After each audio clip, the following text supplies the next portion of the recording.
అందరికీ నమస్కారం. ఈ వీడియోలో మనం 2 షార్ట్ స్టోరీస్ గురించి తెలుసుకుందాం. మొదటి స్టోరీ. ఏంజెలాకు 40 ఏళ్ళు. ఆమె భర్త కొద్ది నెలల క్రితమే మరణించాడు. ఆమె 2 పిల్లల్ని పెంచి పోషించాలి. 1-2 నెలలు సమర్థించుకువచ్చింది. కానీ ఆ తర్వాత దాచుకున్న సొమ్ము కరిగిపోనారంభించింది. వెనువెంటనే ఇంటి యజమాని అద్దె బకాయిలు చెల్లించమని ఒత్తిడి చేయసాగాడు. ఆ వెనుకనే అప్పుల వాళ్ళు వెంటబడ్డారు. దారిద్ర్యం వెంటాడుతున్నదని తను వెంటనే ఏదో ఒక ఉద్యోగం చూసుకోవాలని ఆమె గ్రహించింది. చాలా కాలం క్రితం ఆమె షార్ట్ హ్యాండ్ టైపింగ్ నేర్చుకుంది. కానీ పెళ్ళైన తర్వాత ఆమె ఎన్నడూ పనిచేయలేదు. ఆ సమయంలో తమ ఆర్థిక పరిస్థితి అంత బాగా లేకపోయినా పిల్లల పెంపకంలో ఆమెకు ఉద్యోగం చేయడానికి వీల్లేదు. రోజులు గడిచే కొద్దీ ఏంజెలా దిక్కుతోచక ఉద్యోగం కోసం గాలిస్తున్నది. ఆమె చిన్న పెద్ద అన్ని ప్రకటనలు వదలకుండా పట్టుకున్నది. కొంతమందికి ఫోన్ చేసింది. కొన్ని చోట్లకు నేరుగా వెళ్ళింది. బంధువులను స్నేహితులను అడిగింది. అంతా నిష్ప్రయోజనం. 40 ఏళ్ళు దాటినా అనుభవం లేని మనిషి ఎవ్వరికీ అక్కర్లేకపోయింది. తన క్వాలిఫికేషన్స్తో ఆమె అసిస్టెంట్గాను సెక్రటరీగాను మాత్రమే పనిచేయగలదు. ఆ ఉద్యోగాలకు వచ్చే అభ్యర్థులందరూ వయసులో చిన్నవారు, సెక్రటరీ పనిలో శిక్షితులైన వారు. ఒకరోజు ఆమె కజిన్ తనకు తెలిసిన ఒక కంపెనీ మేనేజింగ్ డైరెక్టర్కు సెక్రటరీ కావాలని చెప్పాడు. అయితే ఆ మేనేజింగ్ డైరెక్టర్ తన క్రింద పనిచేసేవారిని పిప్పి పీల్చేస్తాడు.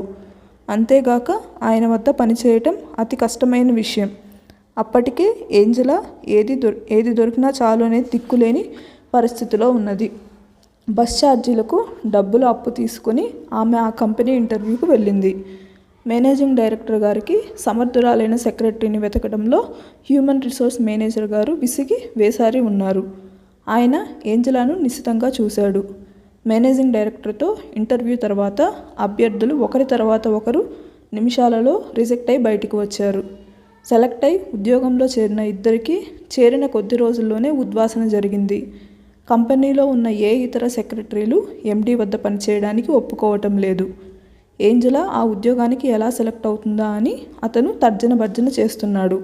కనుచూపు మేరలో మరెవరూ లేకపోవటంతో అతను ఏంజెలాను ఇంటర్వ్యూకు పంపాడు. ఎండీ ఆమె నేపథ్యం అడిగి ఆమె అనుక్షణము తన కార్యనిర్వహణలో అత్యంత సమర్థత చూపుతుందని ఆశిస్తున్నట్లు చెప్పారు. నైపుణ్యానికి ఆమె నిర్వచనం కావాలని చెప్పారు. ఏంజెలా అన్నిటికీ తలాడించి ఆ రోజే పనిలో చేరింది. ఆమెను ఉద్యోగంలో చేర్చుకున్నారని తెలియగానే మిగతా సెక్రటరీలందరూ ఊసులాట మొదలుపెట్టారు. కొందరు ఆమెకు ఎండీని గురించి కథలు చెప్పటం మొదలు చేశారు.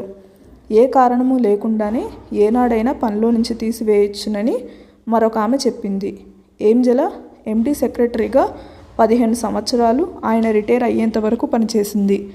ఆయన ఆమెను వైస్ ప్రెసిడెంట్ అడ్మినిస్ట్రేషన్గా ప్రమోట్ చేశారు కూడాను. ఆమెను అభినందించడానికి వచ్చిన వారిలో ఆమె కంటే ముందు చేరి అంతకాలం సెక్రటరీలుగా ఉన్నవారు కూడా ఉన్నారు.